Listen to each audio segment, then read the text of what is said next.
hat here for this.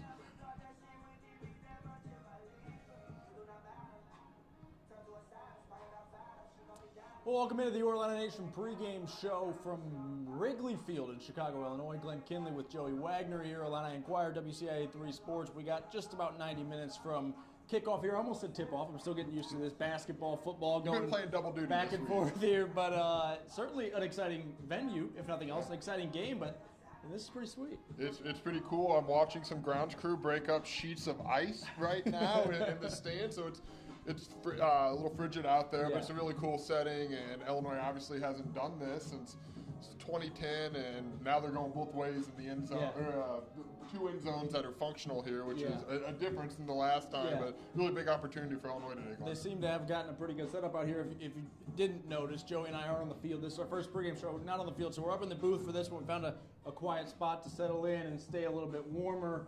I'm sure I'll freeze out there while filming the game, but I figured I'd save that for later. I got my hot latte over here. Joey, Illinois going for its 9th win in the regular season, a team that I think if you would have told most fans before the season they were going to win 8 games, including the bowl, they would have been happy. They're already at 8 with 2 games left. Yeah, absolutely. This game and really this bigger part of these last 3 games was coming into the season what I thought was going to be a push to a bowl, right? Can you get to that 6-win threshold? Now you're talking about, hey, just pencil in that spot in Orlando for the Citrus Bowl with this game. A chance to win 9 games for the first time since 2007 and just the 7th time in program history. And it's just a really good reminder of how much of a breakthrough this has been for Illinois. And I understand that every game has ups and downs, right? Every game, there's you didn't like this call or that call, or certain things, there's weaknesses here and there. And that's part of the length of a season. But when you zoom out a little bit, chance for 9 wins in the regular season, obviously what you're going to have an opportunity for in likely Orlando. It's been a pretty special year for Brett Bielema and this football program. Yeah, absolutely.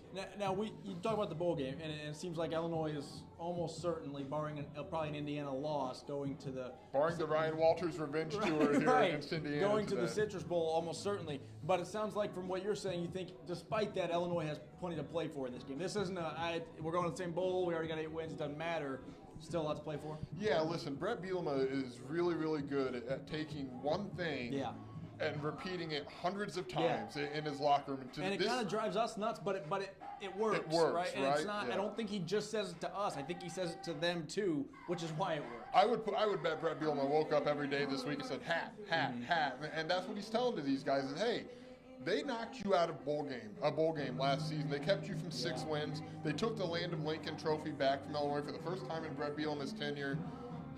That's probably been his message all week is go get that hat, because unless Indiana loses to Purdue or somehow falls out of the college football playoff, Orlando is, you got to be feeling really, really confident there, given Iowa was there last season. So regardless of outcome here today. So it's all about the hat right now and getting those in-state bragging rights. And this is going to be probably 80% Illinois fans and an unofficial home game for Illinois and a chance to get that back in front of what's going to be a really orange crowd. It's sort of Northwestern hate week for Illinois. They get basketball next Friday. So in a 6-day span, you get them in football and then in men's basketball. Both of them are up here in the Chicago area. I think both of them might have more orange at them. Certainly an interesting, we got an Illinois player warming up shirtless in the end zone right now. I can't tell who it is, but he's tougher than me. And, we're in the press boxes still. He had 5 layers on and still wouldn't be on the field, but we have a shirtless Illinois player in the end zone. Certainly just a unique experience, right? Like if nothing else, you have a positive memory of coming here, and you want to not have a negative memory of leaving here. We're trying to figure out who that. I think that's Alec Bryant. Maybe he's with Joe Barnett and some Somebody outside on the linebackers. Side of the ball for sure. Yeah, it looks a little bit like Alec Bryant. And odds I was trying to figure out who that was, I missed entirety of your question. I was just saying, this is a unique memory for these players to come play here. Certainly for the guys from Illinois, especially.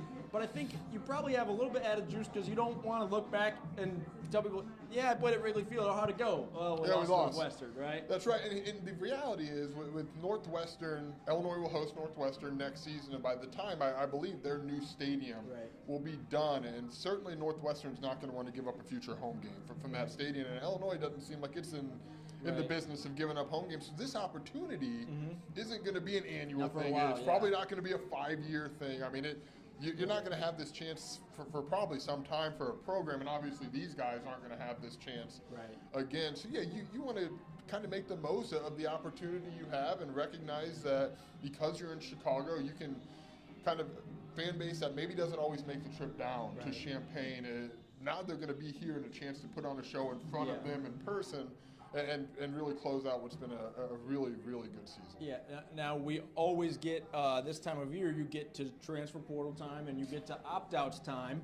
So there probably are a few Illini, whether or not we know it, that this is their last game in the orange and blue. And that can be a good thing or a bad thing. That could mean a guy's checked out because he knows he's hitting the portal next week. Or it could mean that for guys, whether they're transferring or maybe guys who might not play in that bowl game and go pro, that they want to leave it all out there for this one. Yeah, this is going to be the last, inevitably, for a handful of guys. We don't know who they are, but you look at someone like Pat Bryant, and he's probably a day 2 draft pick, and he's going to have a decision to make. I'm not saying he's going to opt out. We don't know. He's not said that. We've not gotten much clarity one way or the other. We haven't really asked Pat because why would you until right now?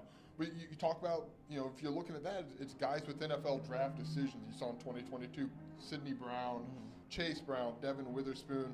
Things worked out pretty well for those guys, right? And I understand that opt-outs drive parts of the fan base nuts because they want to see those guys understandably in a bowl and what could possibly be a chance for 10 wins. But inevitably, this is going to be the last one for some of these guys who we don't know yet. That'll be what we follow for the next 2 or 3 weeks. Yeah. Now, let me ask you this. Have you gotten a sense of guys for the Illini? Are you guys hearing anything? Are you guys have to check Illini Inquirer for that? But guys that maybe would be not leaving, but maybe sitting out, is Pat probably the only one? That you just think about guys with NFL draft, Gabe Atkins has a number of decisions to make, right? Is he going to be an early entrant? If he's an early entrant, is that going to include a bowl game? Yeah.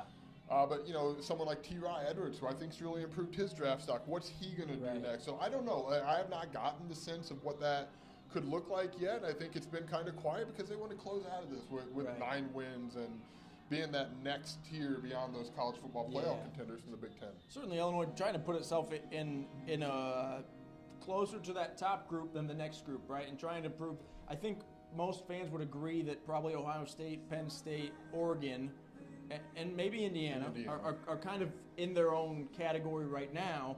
Although I would love to have Illinois play Indiana. It might be a good game. But I think those 4, and Illinois is trying to prove that they're the best of the next, right? And it starts with, they've had a lot of these, we talked about it with Rutgers, almost like, I call them middle ground games of not like the low of the Big Ten, but not the best teams in the Big Ten, and proving that you're better than those teams in the middle. Yeah, absolutely. Can you right now be what you've seen Wisconsin be for so long? Wisconsin now 5 wins and look bowl eligible unless somehow there's a handful of 5-win teams that get in. Can you be in that, which you are record-wise, in that Iowa category? Those programs that 5-6 years ago, it's like, oh, how do you get to that stage? Well, Illinois is kind of at that stage right now, so be that next best. When you zoom out a little bit further in the 12-team playoff, there's windows for your Indianas, for your Iowas, for your Wisconsins, for your Illinois in that next wave of teams because the Big Ten's got a lot of power. Right, and there's 3 teams pretty much annually. Michigan's going to be in that conversation that are going to be on the cusp of the college football playoff, but there's also room for another one in the Big Ten, and that's where you see 3, 4, 5 teams start to jockey for position in that. And then if a special season puts you into that other no-doubter, that's great. If you have a Juice Williams type season like you saw at Illinois, then even better for Illinois, right? But I think there's a real chance to be in that wave of, hey, they could be in the hunt. Yeah, absolutely. The 18s through 25 of the college football playoff rankings. Yeah, and you cover recruiting quite a bit at Illini Inquirer. Let's be honest. We know Brett Bielema's pitch, if they win this game, is going to be probably, we were a Minnesota win away from being right there in the playoff. I don't know, who knows, depending on what all happens today, if they would have gotten in at 10-2 with only losses to Oregon and Penn State. But Bielema's going to be telling guys, we were right there and you can be the difference for us, right? I mean, this is stuff that, and that number matters. And even if it doesn't matter right away, I'm not saying it's going to change the class for 2025, but a 9-win season and you build on it next year, the class, I'm talking about the class of 2027, 2026, 2027. This offseason transfer portal additions. Illinois is going to have needs in the transfer portal. Obviously, we talked about the possibility of Gabe Atkins. Seth Coleman is out of eligibility. Your top 2 wide receivers are out of eligibility. Like, you probably need some offensive, some defensive linemen. Maybe you're in the hunt for a linebacker. Like, that's you're taking this, Yeah. and you're going into the portal with that, and obviously that also we can't be naive to the fact that 9 wins in the regular season, if Illinois can get there, a trip to Orlando, that's going to boost those NIL bucks, right? Yeah. And people are going to be more inclined to donate and keep pushing this program forward, and that's something else you take in the transfer portal because that's how life is in college football. Yeah, absolutely. We're with you for about 15 more minutes here on the Your Illini Nation Pregame Show. Glenn Kinley with Joey Wagner. Let's talk about this game specifically a little bit. We've talked about kind of the season outlook for Illinois. We haven't zeroed in on this matchup. What stands out to you when you look at Northwestern? Well, their quarterback, Jack Lausch, third-year quarterback from Chicago Brother Rice, he's not a very efficient passer. Just statistically, he's the least efficient passer in the Big Ten.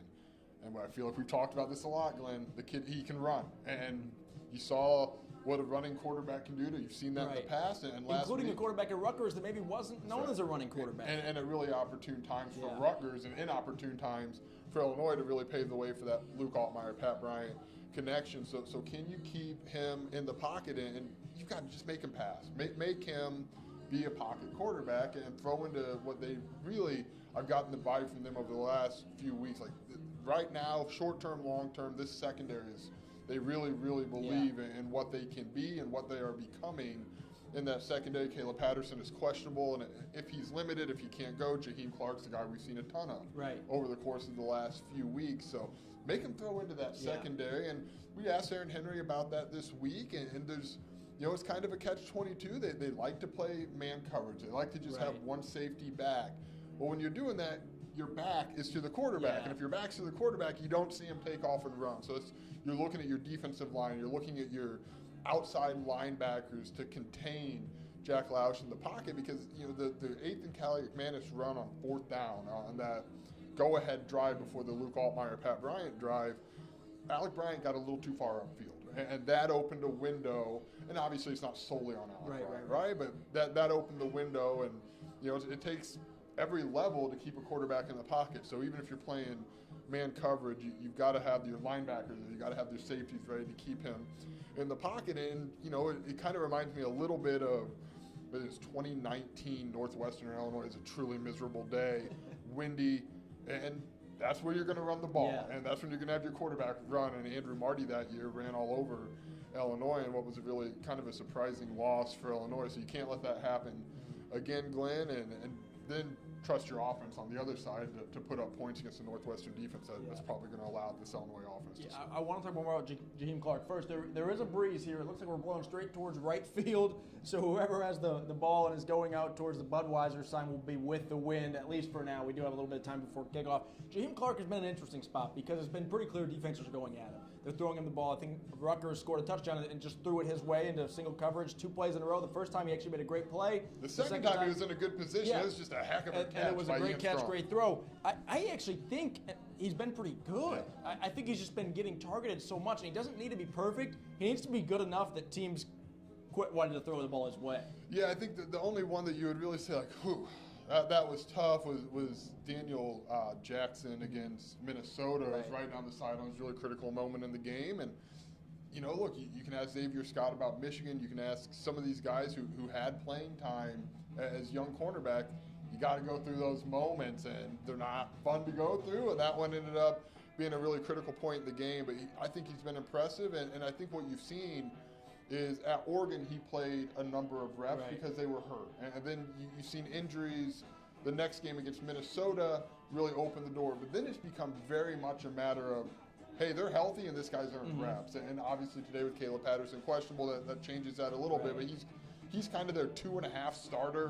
However you want to look at it. I think they see themselves as having 3 starting cornerbacks with Caleb Patterson, Torrey Cox, and Jaheim Clark.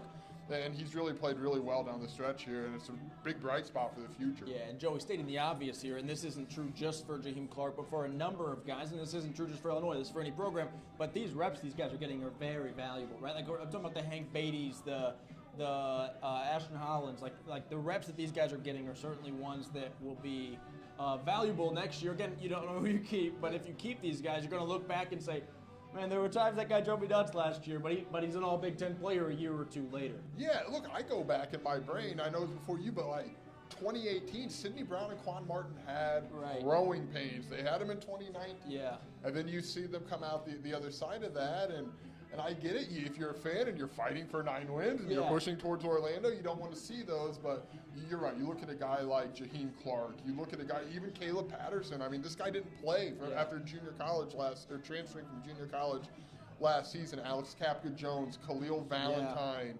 Like, you go on down the list of guys who, Alex Bray on the defensive line, Jeremiah Warren on the defensive line, James Kreutz at linebacker is all part of it. And, a guy that really fits into that conversation that you wouldn't think of immediately is Matthew Bailey. Yeah. Missing effectively all but 22 snaps last season. That's a position that's so much of a mind game. Cindy Brown talked about this a lot, that you've just got to go through it. And you've seen Matthew Bailey play really good ball down the stretch of this regular season here. And I asked him and I asked Aaron Henry, and it's literally just the value of getting out there, playing football, and having those reps. And that position is a really sneaky playmaker position. You think of the free safety of Miles Scott's position as getting all the interceptions in the world. You've seen it with Kirby Joseph and Kendall Smith and Miles Scott. When you have a playmaking strong safety at that other spot, that's when this defense starts to really, really get going. You're seeing Matthew Bailey coming to that. He had a great game last week, of course. From the Illinois offense, is there anything you're looking to see today? This Pat Bryant. Last week you were wanting him to feed Josh McCray. And they look, Pat Bryant's got 9 touchdowns. We're not naive to think that they don't recognize that. Pat knows. Pat knows. They need 2 more to get the single-season program record. To break it, 1 more would tie it. I would have to imagine that Pat Bryant's going to be targeted often in this. And why wouldn't he? He's playing, you think back to the Michigan State game, and the whole conversation with Pat was, hey, what a career day for you here at Memorial Stadium. And then he goes to Rutgers and one upset. Yeah. So he's just playing. It's very Casey Washington-like in the way that he's closing this regular season. But obviously Pat was so good for the first 9 games as well. But it's on a different level right now. And the connection with he and Luke Altmaier is really, really strong. Altmaier trusts the heck out of that guy, and he's going to push the ball. That's right. Absolutely. And for Illinois, if you're an Illini fan watching this game, you're kind of hoping you see sort of, and it's not apples to apples here, but sort of what you saw against Arkansas, the men's basketball team, where they just went out and beat them. They didn't steal a win. They didn't sneak by. They went out and controlled the game and beat them. More so than that game, probably from an Illinois football perspective, you're also, if Illinois can build a lead in this game, and I'm not saying you're pulling all the starters for the fourth quarter, I'm not saying that, but play a few of those guys who have already obtained red shirts, who don't get the most snaps, but you're looking to get them out there because they're already under the 4-game threshold. Get a few of those guys in the game. Get a few guys in the game. We talked about this last week on the pregame show, but I still think it's important. A few of those guys who you might need to show rather than tell that you believe in them so that they're here next year, right? Guys that you can get on the field and say, hey, there's 8 guys at your spot, and you were the 3rd one we put in, or the 4th one, not the 8th. Come back next year because a few of those guys won't be here. Yeah, and I think a guy who maybe doesn't fit exactly into that, but Khalil Valentine. Right. You see it with him. You can see the runs and the quickness, and he's a shoestring away from turning a 5 to a 15 or more. Like, if you could get him extended reps in that 4th quarter and let him just get out there and make some of those plays, because this offseason when he has strength and he continues to keep going, you're seeing the makings of a running back who can be pretty good for Illinois, and especially in the way that he complements your Caden Fagans, your Josh McCrays. But yeah, I mean, that's what you want in a game that, look, listen, let's be honest, if Purdue didn't exist right now, we'd be talking about Northwestern very comfortably as the worst team in the Big Ten. This is what, if you're Illinois, you want to flex your muscles on those teams at the bottom, like Northwestern has flexed on you in the past when you were down there, like Wisconsin, like Iowa had flexed on you when you were down at that point. And we'll see if this sets up that way for Illinois to do that. We're just hoping that it doesn't go to 8 overtimes like the game did last night, let alone 9 like the old Penn State game. Preserve the Illinois record, right? Preserve that record just by keeping that done in 8. Yeah. I want to talk about Hank Beatty. He's been so good on special teams. I mean, he's been good in the receiving game when they need him to, but it seems like every week he makes a little bit even bigger of an impact on special teams. Yeah, special teams. I mean, he's making a really significant case for first-team All-Big Ten as a punt returner. He doesn't have the touchdown, but he's got those yards built up and the average built up. And I think, and I know we've talked about this before, Glenn, but the way he's parlaying that into what he's doing offensively has just been a really good kind of 3rd option, 4th option in a conversation with Colin Dixon, Alex Kapka-Jones. And he came up with a big catch at Rutgers, a really nice, made himself available for Luke Altmaier and kept his toes in bounds. And I think that's, and he's talked a little bit about it as well, I think that's a direct result feeling that confidence on special teams and being able to translate that offensively. We're with you for about 5 more minutes here on the Your Illini Nation pregame show. Joey, we can get into more reflection and season outlook maybe at a bowl game, but I want to ask you this one before the last game of the regular season. When you look back on this season, what will you, when somebody asks you about the 2024 Illini football season, what will you remember most? Other than obviously doing these pregame shows, which I know is your favorite 30 minutes of the week. They had a really good quarterback and a wide receiver who very quickly this season moved himself up the list of all-time wide receivers at Illinois. And the fact that, I think Pat Bryant's 80 yards shy of another 1,000-yard season. You followed that from Isaiah Williams a year ago. This offense has taken a step. Barry Lunny Jr., no offensive coordinator is perfect. They're not going to sit there and tell you they've loved every play call. Fans aren't going to tell you they've loved every play call from Barry Lunny Jr., but he's elevated this offense. Their quarterback's playing at an incredibly high level.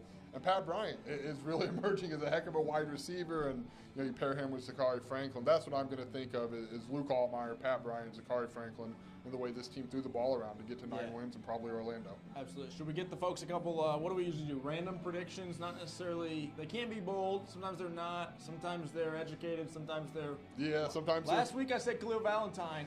He had a couple moments. He got a few carries. I don't know if it was enough for me to call. Well, I think I predicted once again 2 touchdowns for the tight end, so you do win that one last week, Glenn.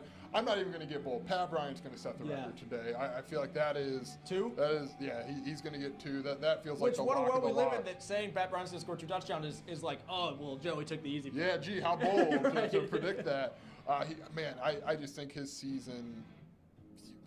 I think people appreciate what they see.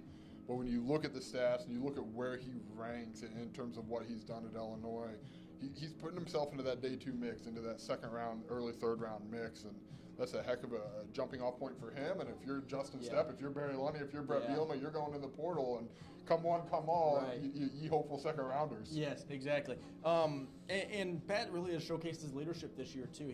He talked about that a few weeks back about how maybe he didn't realize he needed to be. It wasn't that he couldn't be, but he. Maybe a year or 2 ago, it was like, okay, we got leaders, we're good. But then realize that when you're making the plays, even if you're not the most vocal guys, people are going to look at you and say, what's he doing? And what does he want me to do? And so he's really grown as a leader. He's in here at what time every morning? Yeah, exactly. 5:30? I don't know what time he got to Wrigley today, earlier than us, I'm sure. He wasn't the one warming up on the field shirtless. I can tell you that was not Pat Bryant. But I'll go with, and I don't think this is a hot take either, but I think the Illini continue the turnovers today, the Illini defense that is. I'm going to say multiple turnovers. I think maybe we even get a little bit of 1 of each. Let's go a pick and a fumble for the Illini defense today. I predicted 3 turnovers, 3 takeaways on our podcast.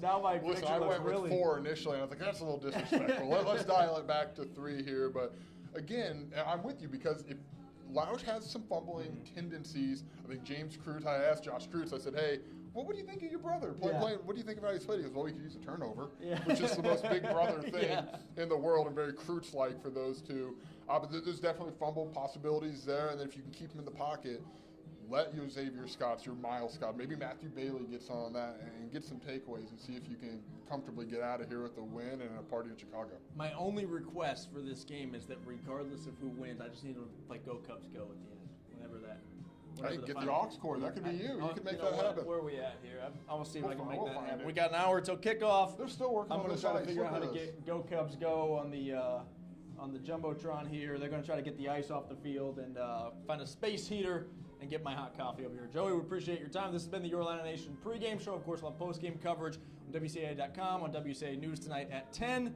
And also, Joey will have all sorts of stuff on Illini Inquirer on 24/7 Sports. Thanks for watching.